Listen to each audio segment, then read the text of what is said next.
हीतियान और मो ग्वानशान बहुत ही ऑकवर्ड पोजीशन में आ गए थे। मो के लिए तो ये सच में बहुत ही ज्यादा ऑकवर्ड पोजीशन थी, लेकिन मो उससे दूर हो नहीं पा रहा था और हीतियान उससे दूर होना नहीं चाहता था। तभी मो का फोन वाइब्रेट होने लगा, लेकिन मो के दोनों हाथ तो बिजी थे। हीतियान उसे लेने जाता है तो मो कहता है कि हे उसे मत छूना, लेकिन हीतियान ने कहा कि कोई बात नहीं, मैं आंसर दे देता हूँ। मो ग्वानशान की मॉम का कॉल आ रहा था तो हीतियान ने फोन उठा के कह दिया कि हेलो आंटी, मैं हीतियान बोल रहा हूँ। मो ग्वानशान ने कहा कि आज रात वो यहाँ पर ही रुकने वाला है। मो तुरंत ही बिल्ली की तरह उसका फेस नोचने लगा कि ये तुम क्या बकवास कर रहे हो। हीतियान कहता है कि हे हिलना बंद करो और मेरे फेस को भी स्क्रैच मत करो। मो ने फ्लोर पर से अपने हाथ हटा लिए थे, इसलिए हीतियान को नीचे भी ज्यादा प्रेशर मिला। वो मो के नीचे से दूर हुआ और कहता है कि तुमने मेरा पूरा चेहरा नोच डाला। और मो फोन पे बताता है कि हेलो मॉम, डोंट वरी, मैं अभी घर पहुंच रहा हूँ। फिर मो सारी सफाई करने के बाद वापस जा रहा था और कहता है कि मैंने किचन और ऊपर का बाथरूम भी साफ कर दिया है, तुम कल इसके पैसे मुझे दे देना। हीतियान कहता है तुम्हें पैसे चाहिए, लेकिन मैंने तुम्हें सफाई करने को नहीं कहा था। मो कहता है ये मेरी प्रॉब्लम नहीं है, इस बार मुझे डबल पेमेंट चाहिए और मेरे कपड़े साफ करवाने के पैसे भी तुम्हें देने होंगे।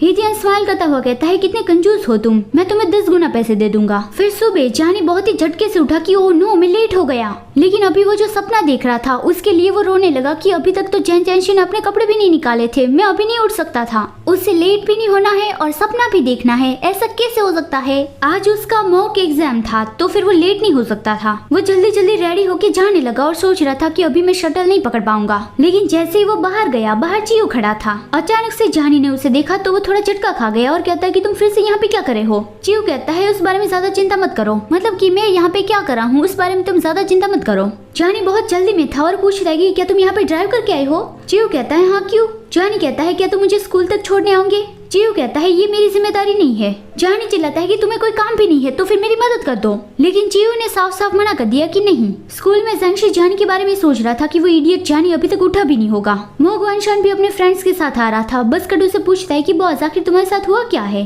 तुम्हारी आंखों के नीचे तो काफी डार्क सर्कल्स आ गए हैं। लेकिन मो उसे कहता है कि शट अप, आपको क्या लगता है कि मो के डार्क सर्कल्स क्यों आ गए हैं? शायद उसने पूरी रात पढ़ाई की होगी या फिर हीतियान उसे परेशान करता है, ये सोच सोच कर ही उसे पूरी रात नींद नहीं आई होगी। तभी कोई तेज ड्राइव करके अंदर गया तो गेट कीपर चिल्लाता है कि हे वो कौन था, तुम यहाँ पे इस तरह से ड्राइव नहीं कर सकते। वो चियो था जो जानी को अपनी बाइक पे लाया था। जानी जोर जोर से बच जाओ ऐसा चिल्ला रहा था और चियो को कह रहा था कि अब रुक जाओ। चियो ने बाइक रोक दी थी, लेकिन फिर भी जानी कह रहा था कि मैंने कहा ना कि रुक जाओ। फिर नीचे उतरते ही जानी उल्टी कर देता है। सभी लोग चियो को ही देखने लगे कि वो कौन है, वो तो कितना टॉल है, लेकिन ये थोड़ा स्कैरी भी लगता है। मो भी उसे देख के सोचता है कि आखिर ये है कौन, वो तो कितना फ्लैशी लग रहा है। जैंशी तुरंत ही जानी को अपनी ओर खींचता है और चियो की ओर बहुत ही गुस्से से घूरता रहा। चियो उसे इग्नोर करके चला गया। फिर जैंशी जानी से कहता है कि अब आगे से कभी भी ऐसे किसी की बाइक में बैठ के मत आना। जानी कहता है उसके पीछे बैठना तो मेगा ड्रॉप से भी ज्यादा डरावना है, ऐसा फिर से करने से अच्छा मैं मरना पसंद करूंगा।